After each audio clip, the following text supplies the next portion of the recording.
Joining me now, Richard Schoenstein, a New York-based attorney and civil litigator, represented a lot of high-profile and other clients. Thanks for coming in. Appreciate it. Good to be here. All right, so how strong a case does Don Lemon have? Well, it's hard to see. First of all, let me just say I'm flabbergasted they didn't have a written contract. I mean, that to me is amazing that he would agree to go on X and make that his new home. Like, you have a contract here, right? I do. It's not a great contract. But whatever, but it's I'm joking. But it's in writing is the point. Yes. And the lack of a writing really affects this lawsuit, right? Because Don Lemon basically has three different categories of claims. He has breach of contract, he has fraud claims, and he has misappropriation of likeness. Those are the three categories. The breach of contract claims are made much harder because none of it's in writing.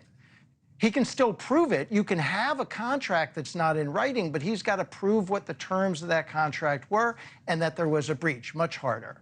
So on that one, when, for example, Musk in the interview says you're on the X platform, there's some ambiguity there, right? Initially, you could say, well, he's admitting that they have a deal, except you can be on the X platform without having a deal. Well, he does seem to admit, and by the way, that raises the question of, isn't everyone on the X platform have some sort of contract with X? Isn't there some sort of implicit contract to being there? But put that aside, now he has fraud claims. One of the reasons you get a written contract is to preclude fraud claims, because you write in the contract what all of the representations are, and then the other guy can't say, you told me this, you told me that, you promised me this, because you have it in writing. So that hurts Musk. That opens up Lemon's ability to allege things. And then there's the misappropriation of image claim, which isn't really affected by the lack. But here's the thing that, so X, this is number 5, they announced in January of 2024, we're delighted to announce a new content partnership with Don Lemon for his new project, The Don Lemon Show. The award-winning TV journalist will share his unique and honest voice in 30-minute episodes 3 times a week covering politics, culture, sports, and entertainment. The show will run exclusively first on X. Welcome, Don. Yep, that's good evidence of a contract because it says the word partnership, and they announced it. And I think, if I'm right, the allegation is that when they canceled it, they said the contract is canceled, I believe, in the communication. So there probably are some acknowledgments that there was some kind of deal here. It's just harder to sort out when you don't have it in writing. And one more. This is Don Lemon actually talking about interviewing Musk. This is number 7.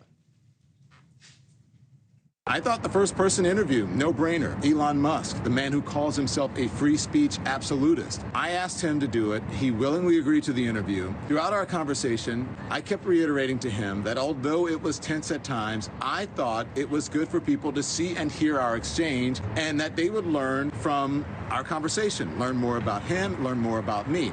But apparently, free speech absolutism doesn't apply when it comes to questions about him from people like me. Now, Lemon's argument is not just that he's owed the money, but that he actually put in his own money. Yeah. Right? And, you know, he says hundreds of thousands of dollars. This is number 3, to form his own media company, collaborating with his agents on what it would look like, seeking business proposals, entering into a production deal with a content studio, hiring a production staff, etc. Is that the easiest part for him to probably get back? That is. If they had a partnership, which we think is pretty established, and he invested money towards that endeavor and then Musk canceled it, that seems like the easiest money to get. And or if he was guaranteed, he says he was guaranteed $1.5 million and obviously wasn't paid that. That might be. But he seems to be seeking much more. He wants reputational damages. He wants punitive damages. And I question whether his reputation has really been hurt by any of this. I mean, arguably, his reputation was not on the upswing before this all happened. Well, you could argue also that it benefited him to do a tough interview with Elon Musk. And you could argue that the lawsuit is keeping both of their names in the press, and that's benefiting both of them. So you think this thing settles? It should settle. It's hard to say. In a usual world, with typical clients, it would settle. I'm not so sure this one will. Well, Musk seems to be hard-nosed about this kind of thing, except that he was in litigation about buying Twitter. What happened to that lawsuit? Yeah. Right? True. Richard Schoenstein, thank you for coming in. My pleasure. Thanks for watching. Go to joinnn.com to find NewsNation on your screen. And don't forget to click the red subscribe button below to get more of NewsNation's fact-driven, unbiased coverage.